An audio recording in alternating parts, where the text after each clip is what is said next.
Assalamualaikum warahmatullahi wabarakatuh. Ketemu lagi di channel Indra Edu. Untuk hari ini kita akan belajar bareng lagi materi mata pelajaran IPS kelas 7 bab 2 tentang interaksi sosial dan lembaga sosial. Adapun subbab pembahasannya itu bagian A, interaksi sosial. Nah, seperti biasa jangan lupa persiapan dulu buku sama penanya supaya nanti setiap ada materi penting bisa dicatat oleh kalian. Nah, adapun pembahasan kita yaitu pengertian faktor pendorong, syarat, aturan, dan bentuk dari interaksi sosial. Nah, yang pertama yaitu pengertian. Apa sih yang dimaksud dengan interaksi sosial? Interaksi sosial adalah hubungan-hubungan antara orang perorangan, antara kelompok manusia maupun antara orang per orang dan kelompok manusia. Nah, sejatinya manusia adalah makhluk sosial dari sejak lahir sampai akhir hayatnya. Interaksi sosial tidak terjadi, interaksi sosial itu terjadi saat masih bayi, terutama dengan pengasuhnya, kemudian berlanjut dengan anggota keluarga, teman sepermainan, sekolah, kolega, seprofesi, dan lain-lain. Manusia disebut juga makhluk sosial karena ia memiliki gregawaleness, yakni suatu naluri untuk selalu hidup dengan orang lain. Misalnya, makan kita sehari-hari merupakan hasil kerja keras para petani. Rumah yang adalah hasil dari kerjasama para pekerja bangunan. Rumah yang kita tempati adalah hasil kerjasama dari para pekerja bangunan. Dan bahkan kebahagiaan yang didapat pun kebanyakan terjadi akibat dari interaksi sosial, baik secara langsung maupun tidak langsung. Nah, dalam interaksi sosial, hubungan yang terjadi harus dilakukan secara timbal balik oleh kedua belah pihak. Artinya, kedua belah pihak harus saling merespon. Jika yang satu bertanya, maka dia menjawab. Jika diminta bantuan, maka dia membantu. Jika diajak bermain, dia ikut bermain. Lalu, mengapa manusia berinteraksi sosial? Terdapat beberapa faktor yang mendorong manusia untuk berinteraksi. Nah, faktor pendorong terjadinya interaksi sosial itu apa saja? Yang pertama yaitu faktor imitasi, yaitu proses seseorang mencontoh orang lain atau kelompok. Contohnya, seorang anak perempuan bermain masak-masakan karena melihat ibunya memasak di dapur.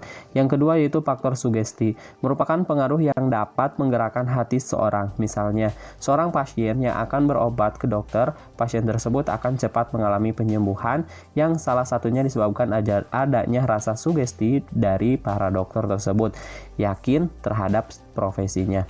Yang ketiga yaitu faktor identifikasi, yakni kecenderungan-kecenderungan atau keinginan-keinginan dalam diri seseorang untuk menjadi sama dengan orang lain. Contohnya, seorang anak yang mengidolakan figur publik sehingga semua tingkah laku idolanya akan diikuti dan dilakukan. Yang keempat, faktor simpati, yaitu merupakan kemampuan untuk merasakan diri seolah-olah dalam keadaan orang lain dan ikut merasakan apa yang dilakukan, dialami, atau diderita orang lain. Contohnya apa? Yaitu ketika ada tetangga yang tertimpa musibah, maka kita ikut merasakan kesedihannya dan berusaha membantunya. Nah, faktor-faktor tersebut dapat bergerak sendiri-sendiri, secara terpisah-pisah maupun dalam keadaan tergabung. Nah, namun tidak semua tindakan manusia seperti itu merupakan interaksi sosial. Nah, tindakan yang bagaimana yang dapat dikatakan sebagai interaksi sosial? Tindakan tersebut khususnya harus memenuhi syarat atau ciri-ciri interaksi sosial. Nah, apa saja syarat dari interaksi sosial? Nah, syarat terjadinya interaksi sosial adalah sebagai ciri-ciri yang menjadi penanda suatu proses interaksi sosial sedang terjadi. Nah, proses interaksi sosial akan terjadi apabila memiliki syarat berikut ini. Yang pertama, jumlah pelakunya lebih dari seorang, biasanya 2 orang atau bahkan lebih. Yang kedua, berlangsung secara timbal balik atau saling membalas, saling berbalas atau tidak satu arah. Yang ketiga, adanya komunikasi antar pelaku dengan menggunakan simbol-simbol yang disepakati, misalnya menggunakan bahasa yang sama yang dikuasai. Yang keempat, adanya satu tujuan tertentu. Lalu, apakah asal ada syarat-syarat tersebut interaksi sosial itu dapat berjalan? Nah, ada beberapa aturan interaksi sosial, Nah, sekarang aturan terjadinya interaksi sosial. Nah, saat ini interaksi sosial berlangsung di dalam masyarakat, akan terdapat aturan yang mengatur perilaku manusia dalam berinteraksi.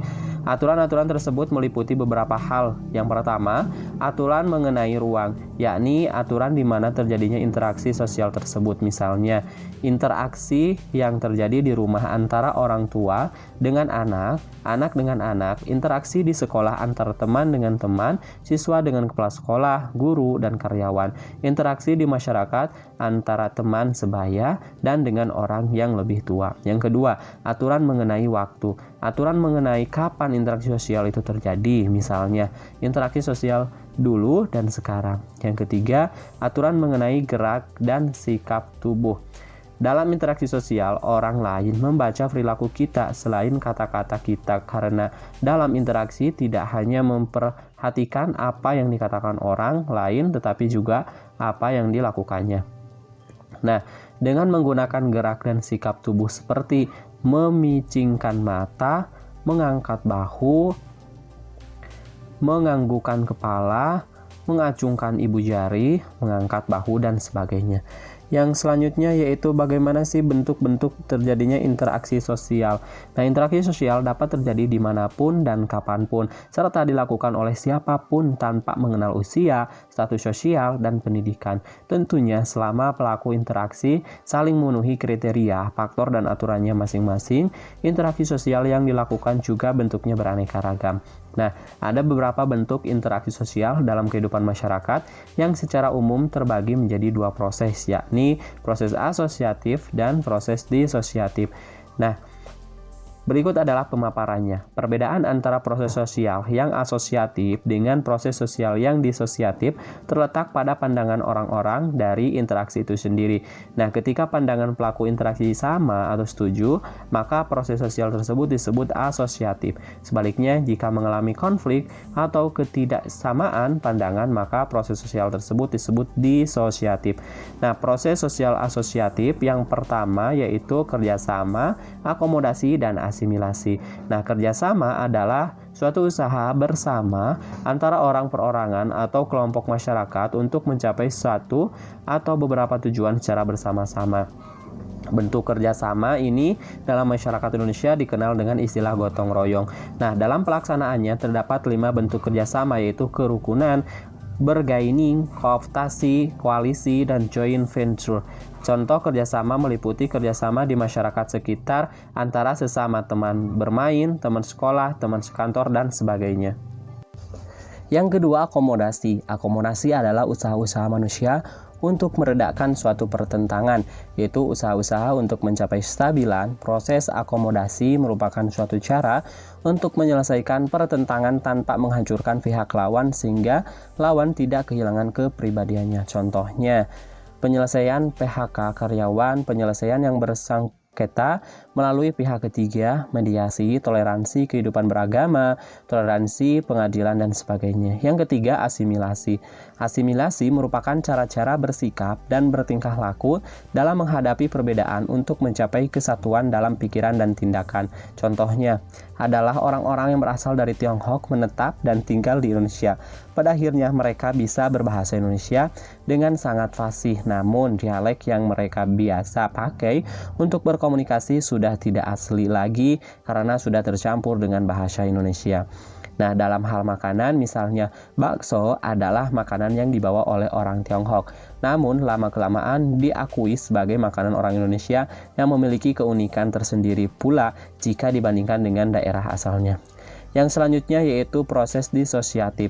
Nah, proses disosiatif adalah hal yang terjadi apabila seorang atau sekelompok orang melakukan interaksi sosial yang mengarah pada konflik dan meregangkan solidaritas kelompok. Disosiatif terdiri atas 3 bentuk, yaitu kompetisi, kontravensi, dan pertentangan. Yang pertama adalah kompetisi. Kompetisi atau persaingan. Kompetisi adalah suatu proses individu atau kelompok yang bersaing untuk mencari keuntungan melalui bidang-bidang kehidupan tertentu. Contohnya gelar juara, kesuksesan, keuntungan, dan hadiah. Untuk mendapatkannya, seorang harus bersaing satu dengan yang lainnya. Nah, terdapat dua jenis persaingan, yaitu persaingan yang bersifat pribadi dan persaingan bersifat kelompok.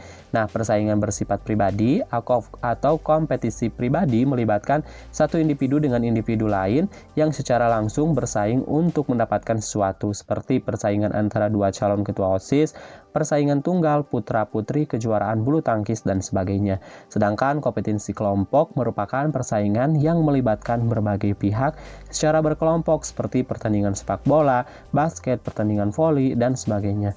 Nah, dalam pelaksanaannya, persaingan dalam interaksi sosial dapat dibagi menjadi beberapa bidang, yaitu persaingan ekonomi, persaingan kebudayaan, persaingan kedudukan, persaingan kekuasaan, dan lain sebagainya. Yang kedua yaitu kontravensi. Kontravensi adalah sikap mental yang tersembunyi terhadap orang lain atau terhadap unsur-unsur kebudayaan suatu golongan tertentu. Berbagai kontravensi ini ditandai oleh gejala-gejala adanya ketidakpastian mengenai diri seorang dan perasaan tidak suka yang disembunyikan, kebencian atau keraguan terhadap kepribadian seseorang. Contohnya, OSIS di sekolah mempunyai suatu rencana, tetapi ternyata salah satu kelas kurang setuju terhadap rencana tersebut, sehingga akan berkembang rasa tidak suka atau benci namun masih tersembunyi dan tidak diutarakan. Contoh lainnya, kontravensi sangat mudah dijumpai dalam dunia politik. Jika dilihat di media atau di muka umum, para politikus tampak akrab, namun di balik itu sebetulnya terdapat sikap-sikap lain yang tersembunyi di antara mereka. Sikap tersebut dapat berubah menjadi kebencian, tetapi tidak sampai menjadi pertentangan atau pertikaian. Yang ketiga adalah pertentangan atau konflik. Pertentangan atau konflik adalah suatu proses di mana individu atau kelompok berusaha untuk memenuhi tujuannya dengan jalan menentang pihak lawan yang disertai dengan ancaman dan kekerasan. Konflik dikatakan terjadi jika kedua pihak berusaha saling menggagalkan tujuannya masing-masing. Konflik itu dapat disebabkan yang pertama perbedaan antara individu-individu, yang kedua berbagi perbedaan kebudayaan, yang ketiga perbedaan kepentingan dan perubahan sosial. Bentuk-bentuk pertentangan atau konflik yang terjadi di masyarakat seperti konflik pribadi, konflik sosial, konflik antar kelas, kelas sosial, konflik politik, dan konflik internasional. Akibat pertentangan konflik dapat meliputi harta benda hancur, kebahagiaan keluarga terampas, dan bisa sampai banyak nyawa terenggut secara paksa. Sampai ketemu di video pembelajaran selanjutnya. Kami akhiri. Assalamualaikum warahmatullahi wabarakatuh.